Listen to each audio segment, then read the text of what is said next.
Hi, this is Vario Bob from the Netherlands. I was asked to give some clues on how to assess the state of a BMW C1 when buying one. This one is a 200, a little bit damaged as someone did not see curbstones in the dark, so the rims of this C1 are damaged. But I use this bike to show you some stuff. The stuff you cannot see is whether the timing chain has been changed, replaced for a newer model, because the original timing chain is not of a very good quality.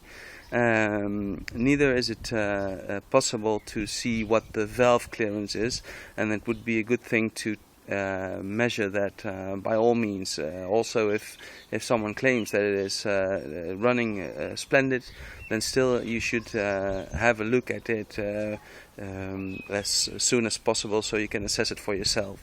On this one you see that there is a different kind of rear shock absorbers mounted. These ones are from ISS, but it can be a Hagon or any other model as well. In this case, these are changed because the original ones were leaking, and that's why I refer to it, because they tend to do. The original ones start leaking after a certain period. And also the comfort of the original ones is not terrific, so to say. From this angle you can also see the rear caliper that's situated over here, like there. And if you take the hose of the caliper, you can hear that there's some play on the caliper itself. That's a common thing on a lot of C1s, but it shouldn't be too bad. So check if the brake pads don't have too much play for your own feeling. So make sure that they are quite alright. Also, you can check the rear disc, whether it's alright or not, and still well enough to make a few trips yourself. And also check on this side if the exhaust is still in order. The heat shield with 4 bolts mounted sounds solid or not. If not, then because of the heat and heating up and cooling down, there's some rubbers in there that might wear and get hard, so they do not do their damping well enough. Also, the exhaust, if you follow the lead towards the engine, there is a place where sometimes rust occurs and it might leak there. Most of us hear it if it happens, but if you're quite new to the phenomenon, that's a little bit difficult to assess. Well, if you lift the seat, you see that there are some cables, some wiring over here to manage the engine. So one of the things here that tends to break is one of the cables of these 4, and another one that is quite vulnerable is a yellow-green one that is situated here, so over there, and that goes into a brown plastic part, which is the injector. Because of the engine going up and down with each bump in the road, those cables are quite vulnerable. So it's wise to check them once in a while, and if you're going to buy one, just take a look at the isolation, whether it's damaged or not, because that might be a sign to change the cable at all. Well, the more to the front, you see the levers from the stand mechanism. A lot of people do not read this sticker at all. Step 1 is unweight the seat. A lot of people do not do that, and then sometimes things go wrong. The way it should work is like this. Basically, you have your ride, and then it's down like this. The stand is up, so not down to the floor. The small lever comes up, then you take the big lever, and you let it go all the way up, and you hear it click, and then if you leave the lever, then it should be standing upright like this. If not, there might be a problem with this little mechanical thing here. There's a horizontal iron part and a plastic part that is connected to it slightly. So then that most of the time that needs some cleaning. In some occasions there's a bolt loose on either the left or the right side of the mechanism inside.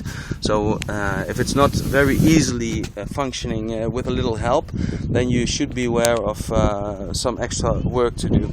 To check the coolant level, there is you have to take away this plastic part, which is done like this. First thing you do is below, and then you take it out. Mind the fact that there are some hooks attached to this piece of plastic that are hooked in there first. So if you remount it, then you first have to put them in, and then in the second phase you have to let it down. So I took it off now, and if you take away the headlight, which is done by a clip situated here, then you do like this, and you have a good view on the cap that is situated here. And if you take that off, then the coolant level should be actually up to the highest level in all occasions. There might be a little bit gone, but not too much. In some occasions I've had half a liter or a liter to be refilled, and then it always comes out there's a leakage in one of the hoses. Talking of which, on the one moment please. Talking of which, I go back to the back of the bike again. The most vulnerable situation where to find the hoses is right here. You have an iron clip here, which prevents the hoses to go toward the frame, but the hoses that are here do sometimes get to the frame, and there's a welding spot. So the frame has been welded there by the factory in Italy, and it's there where the hoses tend to rasp against it. So it's easily checked by putting your hand and following the hose, so your fingers might feel whether there's some damage done or not. Actually, it's for all the hoses a good thing to check. So also from inside the saddle, if you lift the seat, then you see the hoses as well. They go from here to there, and you should follow that one as well. And also a good position to look at is here below again. There is this one that tends to have some wear where this round part is. So if these hoses are not connected correctly and held to their place, then you should really check them very, very carefully. Inside this black box here, there is the variomatic system, which is not easy to control if you do not unmount the covers. There are two of them, the plastic one, and below, on the back of that there's an aluminium one as well. So it's a little bit difficult. You should check whether the seat belts come out easily. So this is the case. Manually, you should do that both sides. And there's also this red thing, and if you really pull it a little bit roughly, it's like an instant thing to do, not too soft, then those seat belts should come out as well. It does not always work that wonderful, to be honest. This C1 has the switches here, and they function quite alright.